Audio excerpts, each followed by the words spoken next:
Guys यार कुछ ही दिनों के अंदर दशहरा आने वाला है, यानी कि उस दिन होती है असत्य पे सत्य की जीत। उस दिन अपन रावण जलाते हैं। रावण के बारे में आप भी जानते हैं, मैं भी जानते हैं, बचपन से सुना है, रामायण के अंदर पढ़ा है बहुत सारी चीजें। लेकिन क्या कभी आपने सोचा है कि जो दशानंद रावण है, जो लंकापति नरेश है, वो रहता कहाँ पे था? उसका जो महल है वो कहाँ पे है, या फिर वो किस जगह के ऊपर रहता है? तो आज की इस वीडियो के अंदर मैं आपको दिखाने वाला हूँ सीधा ही रावण का महल। वो यहाँ पे नहीं है भाई, वो है श्रीलंका के अंदर। मेरे दोस्त वहाँ पे वेट कर रहे हैं। आप फटाफट इस वीडियो को लाइक कर दो, चैनल को श्रीलंका चैनल को सब्सक्राइब कर दो। हम जाते हैं सीधा ही श्रीलंका।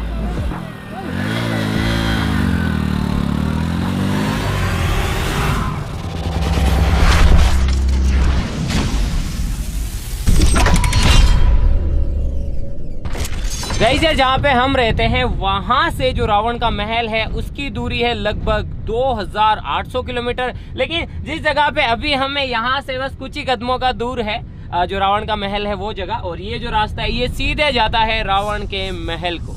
चलो चलते हैं। तो गाइस यार ये पहुंच गए हम सिगिरिया, और यहाँ पे है रावण का महल। जी हाँ गाइस, हम लंका के अंदर है, लंकापति की नगरी के अंदर। तो गाइस यार गाड़ी को यहीं पे पार्क करना पड़ेगा आई थिंक। तो गाइस यार ये फाइनली हम आ गए लंका के अंदर। गाइस यार वो जो आप गेट देख रहे हैं वहां से इसकी एंट्रेंस है, और ये जो चीज आप देख रहे हैं ये देखो, ये महल के चारों तरफ बनाई गई थी। यानी कि इसके अंदर बड़े बड़े मगरमच्छ रहा करते थे, और कोई भी दुश्मन आता था तो उसको यहीं से जाना पड़ता था। वो ऐसे पार करके नहीं जा सकता था, अगर जाता तो मगरमच्छ खा जाते। चलो अब लंका के अंदर चलते हैं, आ जाओ। ये है रावण के महल की एंट्रेंस, आ जाओ। गाइस यहाँ पे जो महल, जो भी संरचनाएं हैं ये बिल्कुल वैसी तो नहीं है जैसे कि आज से सदियों सालों पहले थी, क्योंकि चीज़ें टूट गई है वापस। में भी रावण ऊपर रहा करता था, और बाकी जितनी भी प्रजा है या फिर उसके जितने भी लोग हैं वो इधर रहा करते थे। ये देखो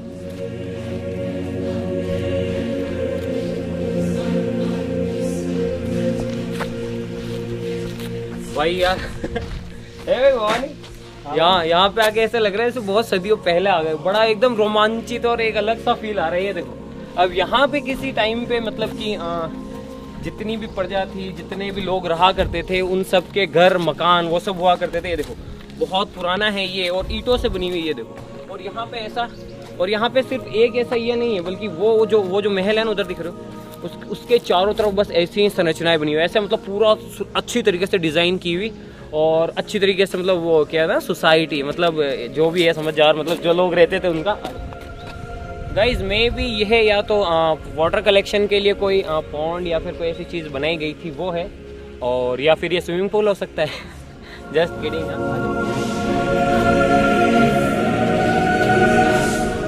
गाइज अब चलते हैं सीधा ही रावण के महल की तरफ, लंकापति नरेश के महल की तरफ।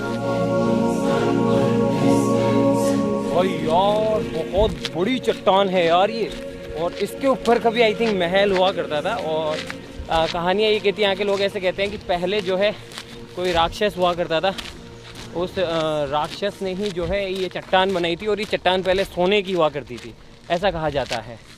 लेकिन जो कुछ भी हो यार, अगर वैसे ना देखा जाए, अगर इस तरीके से देखा जाए तो भी एक चट्टान है इतनी बड़ी। उधर देखो, उधर यार पूरी एक ही चट्टान है, बहुत बड़ी। आ जाओ गाइज, ये हम अभी एंटर कर रहे हैं महल के अंदर। आप देख सकते हैं कि कुछ इस तरीके की सीढ़ियाँ थी। मेरे हिसाब से यहीं से दरबार सस्ता होगा। गाइज देख रहे हो, कमाल है यार, सही में कमाल है। ये देखो मतलब इतनी भारी भारी चट्टानों को काट के बनाया गया था यार।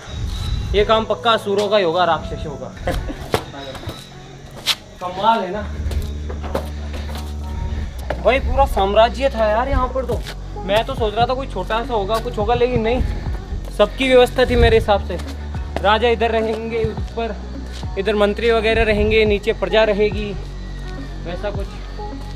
गाइस ये जो रॉक देख रहे हो ना, अब इसके ऊपर है महल, और इसकी जो ऊंचाई है वो है लगभग 600 फीट के आसपास में। एग्जैक्ट मुझे नहीं पता है, 600 फीट के आसपास में। और ये जितनी भी ऊपर चढ़ने की सीढ़ियाँ हैं, जितने भी रास्ते हैं, ये अभी बनाए जा रहे हैं या फिर बीते कुछ सालों के अंदर बनाए गए थे। जब ये बहुत टाइम पहले इसके ऊपर चढ़ने के लिए ना कोई सीढ़ियाँ थी, ना ही कोई ऐसा रास्ता था। तो अब आप सोचो कि लोग इसके ऊपर कैसे जाते होंगे। मैं भी पुष्पक विमान, जो कि रामायण में जिसका जिक्र मिलता है, पता पड़े बोले रावण से उड़ के आता था, और बाकी सारी प्रजा जो है नीचे रहा करती थी। I don't know.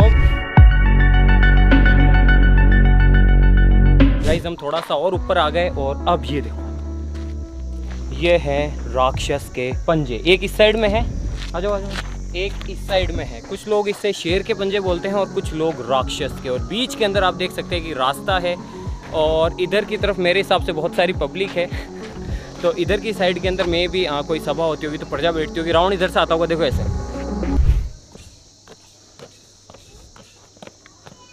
सावधान कदरदान महाराजा रावण पधार रहे हैं, प्रजा सावधान।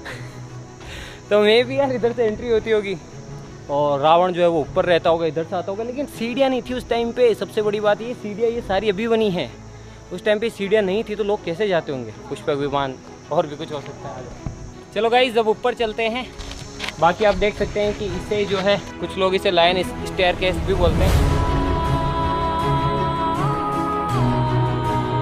भाई ये इतना ऊपर है कि मेरे को ऊपर से नीचे देखने में डर लग रहा है, क्योंकि मुझे आपको पता है ऊंचाई से डर लगता है बस।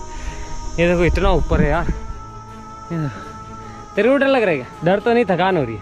थकान हो रही, डर तो नहीं लग रहा है। चल भाई आजा। सोच पुराने टाइम के लोग ऊपर कैसे जाते होंगे? पुष्पक विमान से। गाइस ये फाइनली हम आ गए महल, या फिर जहाँ पे महल हुआ करता था उस जगह पे। देखकर ऐसा लगता है कि यहाँ पे मिलियंस के अंदर ईंटें, करोड़ों ईंटें ऊपर है। या तो इन ईंटों को यहीं पे बनाया गया होगा, लेकिन यह बनाया कैसे होगा? या फिर ऊपर लाया होगा, लेकिन ऊपर कैसे लाएंगे? अगर यहीं पे बनाया है तो ऊपर वो जो मजदूर रहते थे वो क्या खाते होंगे, कैसे खाने का व्यवस्था करते होंगे? और ये तो मेरे हिसाब से इनकम्प्लीट है, या तो टूट गया है या फिर ऐसा ही था। जैसा भी हो, मैं रामायण से रिलेटेड ज्यादा बातें तो नहीं करूंगा, क्योंकि यार किसी भी चीज़ के प्रूफ नहीं है, किसी भी चीज़ को मैं साबित नहीं कर सकता। इसीलिए मैं नहीं चाहता कि कोई चीज़ गलत मैं बोल दूं। बाकी जो अपने पुराने ग्रंथ है गाइस, उसके अंदर जितनी दूरी लिखी गई है ना, 100 योजन एग्जैक्टली वैसे नापा जाए तो जो रामेश्वरम है वहाँ से यहाँ तक की दूरी भी लगभग मिलती जुलती ही है। ऐसा भी हो सकता है यार, मान लो कि काफ़ी टाइम पहले ये सब राजपाट रहा हो, उसके बाद में ख़त्म हो गया हो। और साथ ही साथ एक और बात कही जाती है कि ये जो चीज़, ये जो जगह, इसकी खोज भी है ना, काफ़ी लोगों को, सदियों तक काफ़ी लोगों को इसके बारे में नहीं पता था कि ऊपर ऐसा कोई महल है या फिर ऐसा कुछ है, क्योंकि सीढ़ियाँ नहीं थी ऊपर आने के लिए।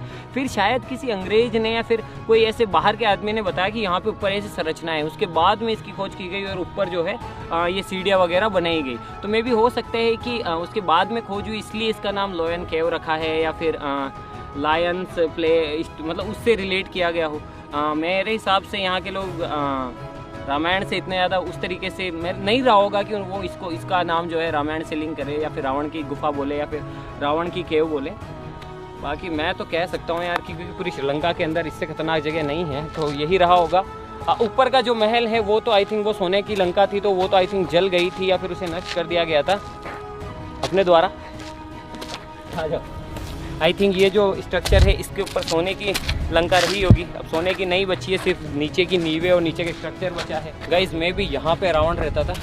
इधर कई विभीषण, कुंभकर्ण और उनके जो और भी भाई थे वो रहते होंगे, क्योंकि ये सबसे बड़ा कमरा है।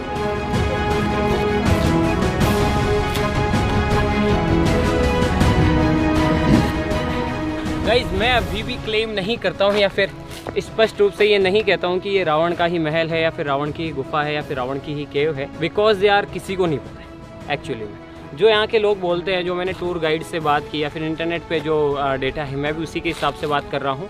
और जितनी मेरी समझ है या फिर जितना मैं सोच सकता हूँ, मैं उस हिसाब से ही आपको बता रहा हूँ। बाकी यार हो सकता है यार काफ़ी ज़्यादा सिमिलरिटीज़ है। अब आप खुद देखो ना यार, यहाँ पे किसी राजा का महल तो रहा होगा और सामने देखो प्रजा रहती होगी। देखो सामने पूरा कितना सुव्यवस्थित तरीके से डिज़ाइन किया गया है सिटी को, ये देखो। खैर जो भी होगा इस, अगर ये रावण की ही लंका है, हो ना हो, लेकिन मैं अंदर से बहुत गदगद हूँ। यानी कि बचपन से यार जिन कहानियों के बारे में सुना है, जिस जगह के बारे में सुना है, आज फाइनली मैं उस जगह पे हूँ और देख पा रहा हूँ, आपको भी दिखा पा रहा हूँ। इससे कमाल की बात क्या हो सकती है? और सबसे कमाल की बात यह है कि अगर उस टाइम में कोई अलौकिक शक्ति नहीं थी या फिर उस टाइम में इतनी टेक्नोलॉजी विकसित नहीं थी, तो फिर ये ऊपर इतना बना कैसे ये सब कुछ? और गाइस बस लास्ट में जाते जाते इतना ही कहूँगा यार कि चाहे जो भी हो, भले ये रावण की लंका हो या फिर नहीं हो, चाहे जो भी हो, लेकिन एक बात तो है यार, उस टाइम में जो टेक्नोलॉजी थी, उस टाइम के जो लोग रहा करते थे, वो बहुत दिमाग वाले थे यार। और उनके पास शायद ऐसी कोई टेक्नोलॉजी थी जो कि आज के समय में या तो विलुप्त हो गई है या फिर आज के लोगों को नहीं पता है। क्योंकि यहाँ पे हज़ारों ईंटों को ऊपर पहुँचाया गया है, महल बनाया गया है, ऊपर आने के लिए सीढ़ियाँ नहीं हैं, न जाने किस तरीके से ऊपर चीज़ें लाई गई थी। और ऊपर पानी की व्यवस्था, हर चीज़ की व्यवस्था, खाने पीने के लिए लोग कैसे रहा करते होंगे, ये अपने आप में सोचने वाली बात है। और अगर हम गहराई में जाएँ, पुरातत्विक विभाग के जो लोग हैं जो यहाँ पे खोज करते थे, मे भी उनके पास भी एग्जैक्ट रीज़न नहीं है कि ये क्या था या फिर क्या नहीं था, लेकिन अपने पास एक साक्ष्य तो है कि मे भी ये रावण की लंका रही होगी, यहाँ पे राजाओं ने राज किया होगा, यहाँ पे हमले हुए होंगे, विध्वंस हो गए होंगी चीज़ें। और मैं भी रामायण के हिसाब से आई थिंक, अगर मैं गलत भी हो सकता हूँ, मैं भी जब युद्ध वगैरह समाप्त हो गए थे तो विभीषण को I think Lanka hand over कर दी गई थी, लेकिन उसके बाद शायद वो भी वनवास चले गए थे या फिर ऐसा कुछ रहा था। खैर जो भी हो, ये थी रावण की लंका। मैंने सोचा यार दशहरा आ रहा है तो आप लोगों को बिल्कुल कुछ नया ही दिखाया जाए, तो मैं आ गया सीधा अपनी टीम के साथ में लंका के अंदर, और बस रावण की लंका हमने भी देख ली, आपको भी दिखा दी। अब मिलते हैं नेक्स्ट वीडियो के अंदर किसी नए टॉपिक के साथ में, तब तक के लिए जय हिंद जय भारत। बाकी लास्ट में जाता था एक बात और कहूँगा यार कि चाहे जो भी हो, अब सोचो ना यार, रावण के पास सोने की लंका थी, इतना बड़ा राजपाट था, इतने कुशल कारीगर थे, इतनी समृद्धि थी, लेकिन वो सब चली गई सिर्फ और सिर्फ अहंकार की वजह से, एक छोटी सी गलती की वजह से, अपने हट की वजह से उसने ये सब खो दिया, यहाँ तक कि अपनी जान भी गंवा दी। इसीलिए भाई अहंकार तो नहीं करना चाहिए किसी को भी, चाहे उसके पास कुछ भी आ जाए, अहंकार घमंड नहीं करना चाहिए, हमेशा ज़मीन से जुड़े रहना चाहिए। तो आज के लिए बस इतना, हमसे मिलते हैं इसकी नेक्स्ट वीडियो के अंदर किसी नए टॉपिक के साथ में। बाकी यहाँ पे बोलना बनता है जय श्री राम, जय हिंद, जय भारत, जय बालाजी महाराज, जय खाटू श्याम, जय माता की, हर हर महादेव, जय हिंद, जय भारत, लव यू टाइटेनियम।